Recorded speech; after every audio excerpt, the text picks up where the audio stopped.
ಕರ್ನಾಟಕ ಮಾಧ್ಯಮ ಅಕಾಡೆಮಿ, ವಾರ್ತಾ ಮತ್ತು ಸಾರ್ವಜನಿಕ ಸಂಪರ್ಕ ಇಲಾಖೆ ಮತ್ತು ಕರ್ನಾಟಕ ಕಾರ್ಯನಿರತ ಪತ್ರಕರ್ತರ ಸಂಘ ಇವುಗಳ ಸಂಯುಕ್ತ ಆಶ್ರಯದಲ್ಲಿ ಈ ಕಾರ್ಯಕ್ರಮ ನಡೀತಾ ಇದೆ. ಜುಲೈ 1ನೇ ತಾರೀಕು ಪತ್ರಿಕಾ ದಿನವನ್ನು ರಾಜ್ಯಾದ್ಯಂತ ಆಚರಣೆ ಮಾಡ್ತಾ ಇದ್ದೀವಿ. ನಾನು ಕರ್ನಾಟಕದ ಮಾಧ್ಯಮ ಮಿತ್ರರಿಗೆ ಮತ್ತು ಇತರ ಎಲ್ಲ ಜನರಿಗೆ ಸರ್ಕಾರದ ವತಿಯಿಂದ ಪತ್ರಿಕಾ ದಿನಾಚರಣೆಯ ಶುಭಾಶಯಗಳನ್ನು ಕೋರಲಿಕ್ಕೆ ಬಯಸ್ತಾ ಇದ್ದೇನೆ.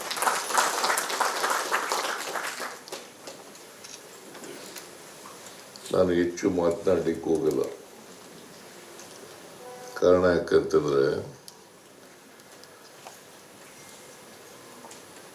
ಪಿ ಸಾಯಿನಾಥ್ ಅವರು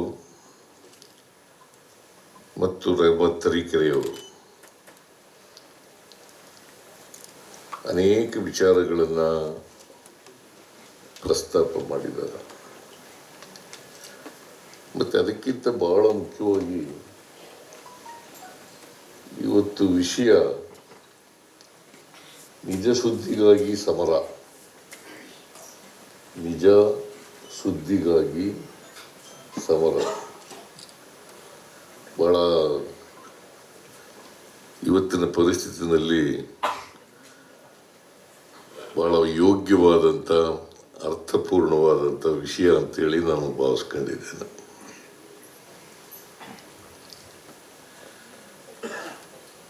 ಈಗಾಗಲೇ ಪ್ರಸ್ತಾಪ ಮಾಡದಂತೆ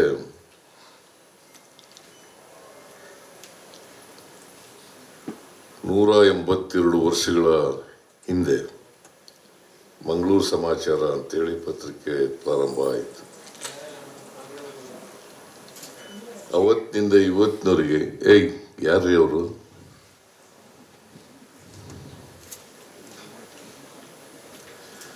ಪತ್ರಿಕೋದ್ಯಮ ನಡ್ಕೊಂಡು ಬರ್ತಲೇ ಇದೆ.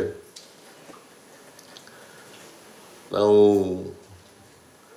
ಸ್ವಾತಂತ್ರ್ಯ ಪೂರ್ವದಲ್ಲಿ ಇದ್ದಂಥ ಪತ್ರಿಕೋದ್ಯಮ, ಸ್ವಾತಂತ್ರ್ಯ ಪ್ರಾಥಮಿಕ ದಿನಗಳಲ್ಲಿದ್ದಂಥ ಪತ್ರಿಕೋದ್ಯಮ, ಆಮೇಲೆ ಇವತ್ತಿನ ಪತ್ರಿಕೋದ್ಯಮ, ಈ 3 ಭಾಗಗಳಾಗಿ ನೋಡ್ತಕ್ಕಂಥದ್ದು ಬಹಳ ಒಳ್ಳೆಯದು. ಸ್ವಾತಂತ್ರ್ಯ ಪೂರ್ವದಲ್ಲಿ ಅವತ್ತು ಜನರನ್ನು ಎಚ್ಚರಗೊಳಿಸ್ತಕ್ಕಂಥ, ಸ್ವಾತಂತ್ರ್ಯಕ್ಕಾಗಿ ಪ್ರೇರಣೆಯನ್ನು ಉಂಟು ಮಾಡ್ತಕ್ಕಂಥ, ಈ ದೇಶಕ್ಕೆ ಸ್ವಾತಂತ್ರ್ಯ ಬೇಕು ಅಂತಕ್ಕಂಥ ಉದ್ದೇಶದಿಂದ ಪತ್ರಿಕೋದ್ಯಮ ನಡೀತಾ ಇತ್ತು. ಈಗ ಸ್ವಾತಂತ್ರ್ಯ ಬಂದ ಮೇಲೆ ದೇಶದ ಸಮಸ್ಯೆಗಳು, ಜನರ ಸಮಸ್ಯೆಗಳನ್ನು ಜನರ ಮುಂದೆ ಇಡ್ತಕ್ಕಂಥ ಪ್ರಯತ್ನ. ಇದು ಸರಿಯಾದ ವಸ್ತುಸ್ಥಿತಿಯನ್ನು ಜನರ ಮುಂದೆ ಇಡ್ತಕ್ಕಂಥ ಪ್ರಯತ್ನವನ್ನು ಮಾಡಬೇಕು.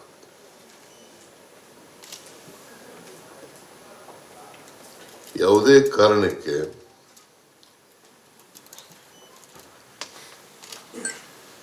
ದೇಶದಲ್ಲಿ ಇರ್ತಕ್ಕಂಥ ಸಮಸ್ಯೆಗಳು, ದಲಿತರ ಸಮಸ್ಯೆಗಳು, ದಮನಿತರ ಸಮಸ್ಯೆಗಳು, ಶೋಷಿತರ ಸಮಸ್ಯೆಗಳು, ಇವುಗಳಲ್ಲಿ ಯಾವುದೇ ಕಾರಣಕ್ಕೆ ಸತ್ಯವನ್ನು ಮರೆಮಾಚತಕ್ಕಂಥ ಪ್ರಯತ್ನ ಆಗಬಾರದು.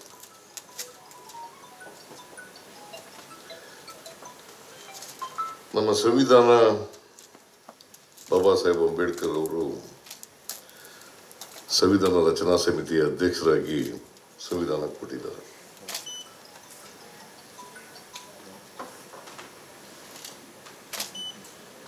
ಸಂವಿಧಾನ ಜಾರಿಗೆ ಬಂದಿರತಕ್ಕಂಥದ್ದು ಜನವರಿ 26, 1950.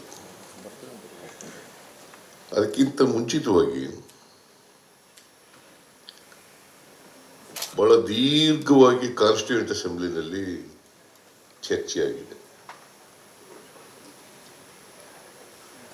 ಎಂಥ ಸಂವಿಧಾನ ಬೇಕು ನಮಗೆ? ಬಾಬಾ ಸಾಹೇಬ್ ಅಂಬೇಡ್ಕರ್ ಅವರು ಜಗತ್ತಿನ ಅನೇಕ ದೇಶಗಳ ಪರಿಸ್ಥಿತಿಯನ್ನು ಅರ್ಥ ಮಾಡಿಕೊಂಡು ಸಂವಿಧಾನಗಳನ್ನು ಓದಿ ನಮ್ಮ ದೇಶಕ್ಕೆ ಎಂಥ ಸಂವಿಧಾನ ಬೇಕು ಅಂತೇಳಿ ಸಂವಿಧಾನವನ್ನು ರೂಪಿಸಿ ಕೊಟ್ಟಿದ್ದಾರೆ.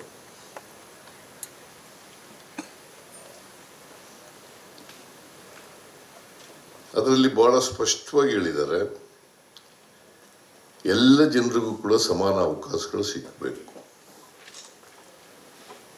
ಜಾತಿ ರಹಿತವಾದಂಥ ವರ್ಗರಹಿತವಾದಂಥ ಸಮಾಜ ನಿರ್ಮಾಣ ಆಗಬೇಕು. ಅದು ನಮ್ಮ ಮುಂದೆ ಇರ್ತಕ್ಕಂಥ ಸವಾಲು. ಜಾತಿ ರಹಿತವಾದಂಥ ವರ್ಗರಹಿತವಾದಂಥ ಎಲ್ರಿಗೂ ಸಮಾನ ಅವಕಾಶಗಳು ಸಿಗ್ತಕ್ಕಂಥ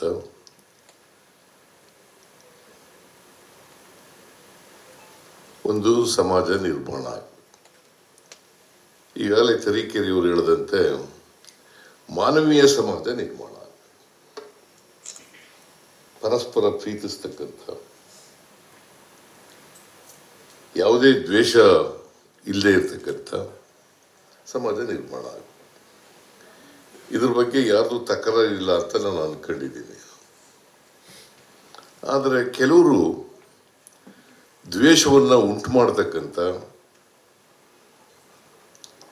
ಪ್ರೀತಿ ಇಲ್ಲದೆ ಇರ್ತಕ್ಕಂಥ ಸಮಾಜವನ್ನು ನಿರ್ಮಾಣ ಮಾಡ್ತಕ್ಕಂಥ ಪ್ರಯತ್ನವನ್ನು ಮಾಡ್ತಾ ಇದ್ದಾರೆ. ಆ ಪ್ರಯತ್ನಕ್ಕೆ ಯಾವ ಕಾರಣಕ್ಕೂ ಕೂಡ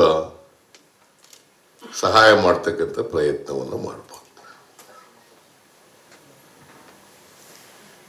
ಈಗ ನಾನು ಒಬ್ಬ ರಾಜಕಾರಣಿ, ಒಂದು ರಾಜಕೀಯ ಪಕ್ಷಕ್ಕೆ ಸೇರಿದವನು.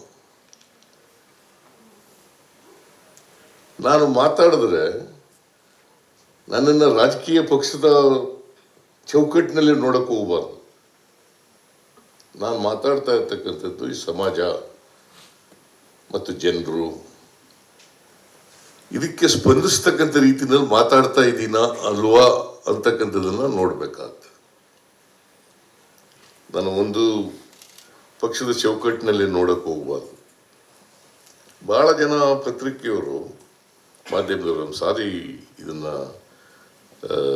ಹೇಳ್ತೀನಿ ಅಂತ ಯಾರು ತಪ್ಪು ತಿಳ್ಕೋಬಾರ್ದು. ಒಂದೊಂದು ರಾಜಕೀಯ ಪಕ್ಷ ಬೆಂಬಲಿಸ್ತಕ್ಕಂಥ ರೀತಿಯಲ್ಲಿ ನಡೀತಾ ಇದೆ ಇವತ್ತು. ಅದಾಗಬಾರ್ದು.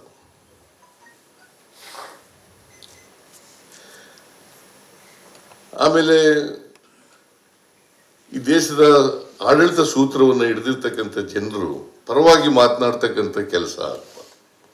ನನ್ನ ಪರವಾಗೂ ಮಾತಾಡಬಾರ್ದು, ಪ್ರಧಾನಿ ಪರವಾಗೂ ಮಾತಾಡಬಾರ್ದು, ಯಾವುದೇ ಅಧಿಕಾರದಲ್ಲಿರ್ತಕ್ಕಂಥವ್ರ ಪರವಾಗೂ ಕೂಡ ಮಾತಾಡಬಾರ್ದು. ಅದರ ಸತ್ಯವನ್ನು ಜನರ ಮುಂದೆ ಇಡ್ತಕ್ಕಂಥ ಪ್ರಯತ್ನ ಆಗ್ತದೆ. ಅದಕ್ಕೆ ನೋಡಿ, ನಿಜ ಸುದ್ದಿಗಾಗಿ, ಸತ್ಯಕ್ಕಾಗಿ, ನಿಜ ಸುದ್ದಿಗಾಗಿ ಅಂದ್ರೆ ಇನ್ನೊಂದು ಸುದ್ದಿ ಇದೆ ಅಂತ ಅರ್ಥ ಆಯ್ತಲ್ಲ.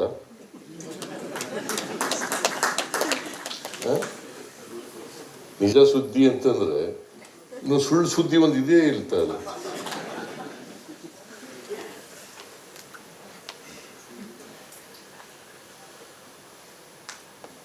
ಅಂದ್ರೆ ಪತ್ರಿಕೋದ್ಯಮದಲ್ಲಿ ಎಲ್ಲೋ ಸುಳ್ಳು ಸೇರ್ಕೊಂಡ್ಬಿಟ್ಟದೆ.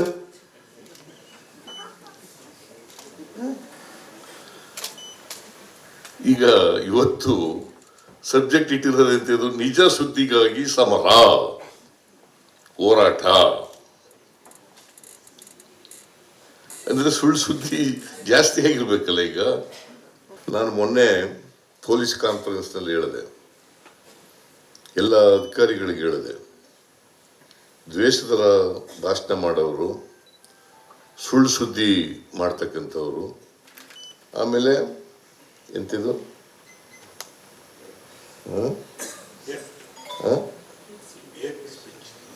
ಹೇಟ್ ಸ್ಪೀಚ್, ಅದು ದ್ವೇಷದ ಭಾಷಣ ಅಂತ ಕನ್ನಡದಲ್ಲಿ. ಅದಕ್ಕೆ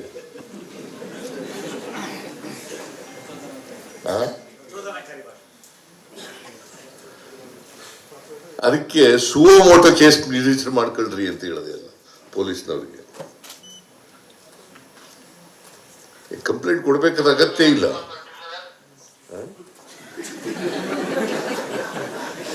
ವಾಕಿ ಟಾಕ್ ಬಂದ್ ಮಾಡಯ್ಯ.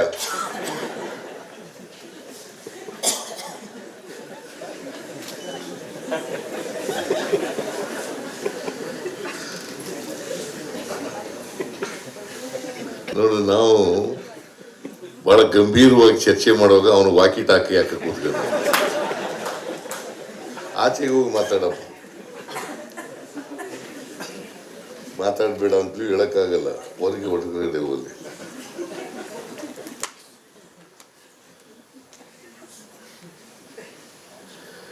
ಈಗ ಯಾವುದೇ ನೀವು ವಿಚಾರ ಇಡಬೇಕಾದ್ರೆ ನಿರ್ಭೀತಿಯಿಂದ ಇಡಬೇಕು. ಆಮೇಲೆ ಊಹೆಗಳ ಮೇಲೆ ಮಾತಾಡೋದು ಬಹಳ ಜಾಸ್ತಿ ಆಗ್ಬಿಡದೆ. ಊಹೆ ರಾಜಕೀಯ ಜಾಸ್ತಿ ಆಗ್ಬಿಡದೆ. ಯಾರೋ ಒಂದು ಸ್ಟೇಟ್ಮೆಂಟ್ ಕೊಟ್ರೆ ಅದಕ್ಕೆ ಪರ ವಿರೋಧ ಅದು ಹಿಂಗೆ ಊಹೆಗಳು ಮಾಡ್ಕೊಳ್ಳೋದು. This is very dangerous development. I tell you. Investigate ಮಾಡಿ. ಇನ್ವೆಸ್ಟಿಗೇಷನ್ ನಲ್ಲಿ ಒಂದೊಂದ್ಸಾರಿ ಸತ್ಯ ಗೊತ್ತಾಗದೇ ಇರ್ಬೋದು, ಮಾಡಿ. ಬಟ್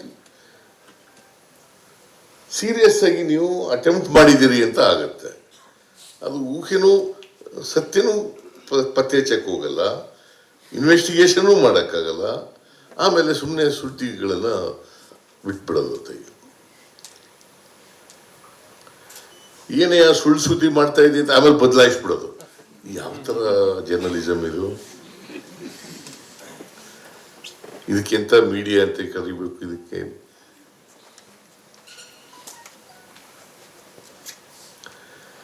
ಈ ಥರ ಆಗಬಾರ್ದು ಜರ್ನಲಿಸಮ್. ಇದರಿಂದ ಸಮಾಜದ ಬೆಳವಣಿಗೆ ಆಗಲ್ಲ.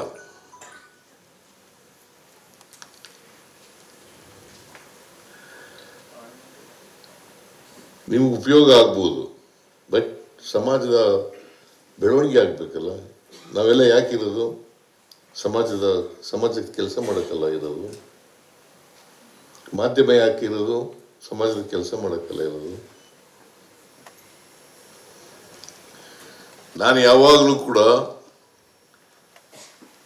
ಪ್ರಜಾಪ್ರಭುತ್ವದಲ್ಲಿ ಬಲವಾದಂಥ ನಂಬಿಕೆ ಇಟ್ಕೊಂಡಿರ್ತಕ್ಕಂಥವು. ಮಾಧ್ಯಮ ಸ್ವತಂತ್ರವಾಗಿರಬೇಕು, ಸ್ವತಂತ್ರವಾಗಿ ಆಲೋಚನೆ ಮಾಡಬೇಕು, ನಿರ್ಭೀತಿಯಿಂದ ಕೆಲಸ ಮಾಡಬೇಕು ಅಂತಕ್ಕಂಥದ್ದು ನಂಬಿಕೆ ಇಟ್ಕೊಂಡಿರ್ತಕ್ಕಂಥ. ನಾನು ಯಾರಿಗೂ ಯಾವತ್ತೂ ಯಾವ ಪತ್ರಿಕೆಯವನಿಗೂ ಯಾವ TV ಚಾನೆಲ್ನವನಿಗೂ ಕೂಡ ಫೋನ್ ಮಾಡಲ್ಲ. ನನ್ನ ಮೇಲೆ ಸುಳ್ಳು ಸುದ್ದಿ ಬರೆದ್ರೂ ಕೂಡ ಮಾಡಲ್ಲ.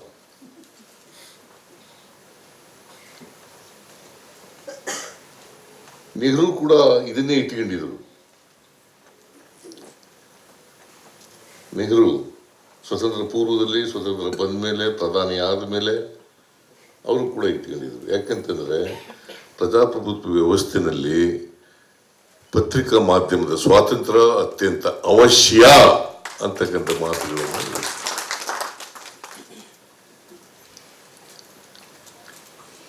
ಇದನ್ನ ಪ್ರಾಮಾಣಿಕವಾಗಿ ಮಾಡ್ತಕ್ಕಂಥ ಪ್ರಯತ್ನ. ಆತ್ಮವಂಚನೆ ಆಗ್ಬಾರ್ದು, ಆತ್ಮಾವಲೋಕನ ಮಾಡ್ಕೋಬೇಕು ಒಂದೊಂದ್ಸಾರಿ. ಆಮೇಲೆ ಈ ಪತ್ರಿಕೋದ್ಯಮ, TV ಚಾನೆಲ್ಗಳು ಈ ಮೌಢ್ಯಗಳನ್ನೇ ಜಾಸ್ತಿ ಬೆಳೆಸೋದು. ಏನು ವೈಚಾರಿಕತೆ ಇಲ್ವೋ?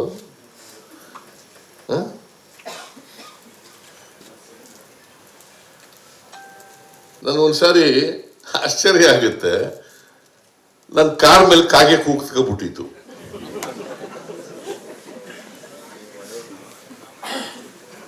ಒಂದು TV ಚಾನೆಲ್ನಲ್ಲಿ ಚರ್ಚೆ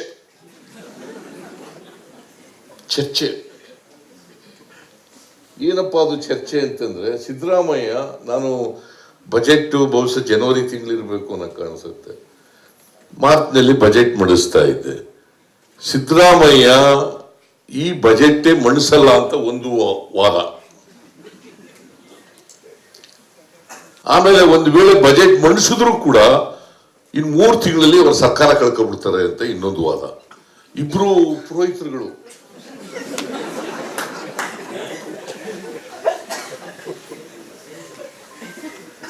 ಆಮೇಲೆ ಅದಾದ್ಮೇಲೆ ನಾನು ಇನ್ನು 2 ವರ್ಷ ಚೀಫ್ ಮಿನಿಸ್ಟರ್ ಆಗಿದ್ದೆ. ನಾನು ನೋಡಿ ಎಷ್ಟು ಸುಳ್ಳು ಜನರ ಮುಂದೆ ಇಡ್ತಕ್ಕಂಥ ಪ್ರಯತ್ನ ನಡೀತು.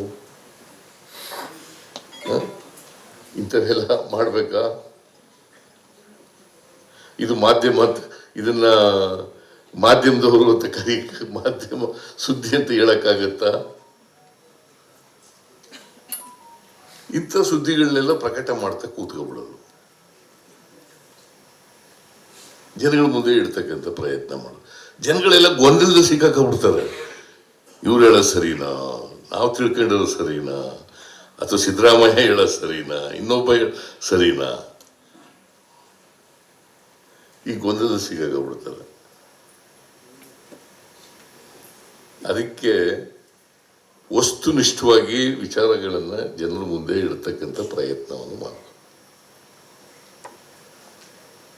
ನಿಮ್ಗೆಲ್ಲ ಸಹಾಯ ಮಾಡೋಣ. ಈಗ ಹಳ್ಳಿಗಾಡಿನಲ್ಲಿ ಇರ್ತಕ್ಕಂಥ ಜರ್ನಲಿಸ್ಟ್ಗಳಿಗೆಲ್ಲ ಬಸ್ ಪಾಸ್ ಬೇಕು ಅಂತ ಈ ಶಿವಾನಂದ ಯಾವಾಗಲೂ ನನಗೆ ಹಿಡಿತಿದ್ದ. ಆಯ್ತಪ್ಪ ಮಾಡ್ಕೋಣ ಅಂತ ಹೇಳಿ ಮಾಡ್ಕೊಟ್ಟಿದ್ದೀನಿ.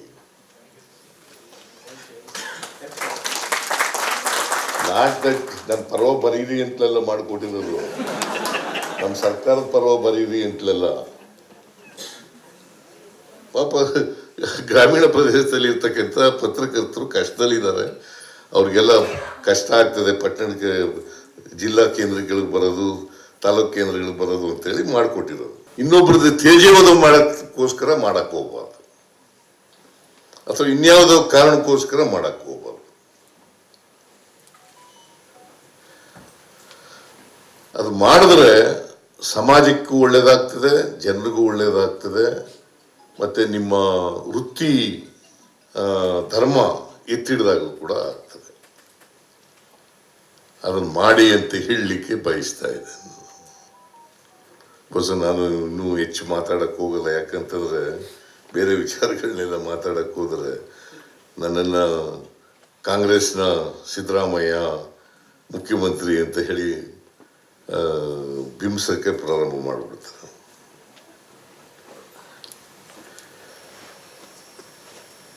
ನನಗನ್ಸಿದ್ದನ್ನ ಹೇಳಿದ್ದೀನಿ. ಈಗ ಇವ್ರು ಹೇಳಿದ್ರು, ತರೀಕೆರೆಯವರು ಹೇಳಿದ್ರು, 180 ರಾಷ್ಟ್ರಗಳಲ್ಲಿ ಪತ್ರಿಕಾ ಸ್ವಾತಂತ್ರ್ಯ ಇದೆಯಲ್ಲ, ಅದರಲ್ಲಿ 151ನೇ ಸ್ಥಾನದಲ್ಲಿ ಇದ್ದೀವಿ ಅಂತ. ನೋಡಿ, ಗೊತ್ತಾಯ್ತಾ ಶಿವಾನಂದ?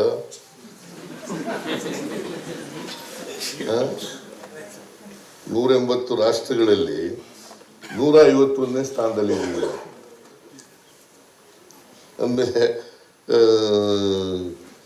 ನಿಜ ಸುದ್ದಿಗಾಗಿ ಸಮರ ಬೇಕಾಗಿತ್ತಲ್ವ? ಅಂದ್ರೆ ಸುಳ್ಳು ಹೇಳ್ತಾ ಇದ್ದೀರಿ ಅಂತ ಆಯ್ತಲ್ಲ.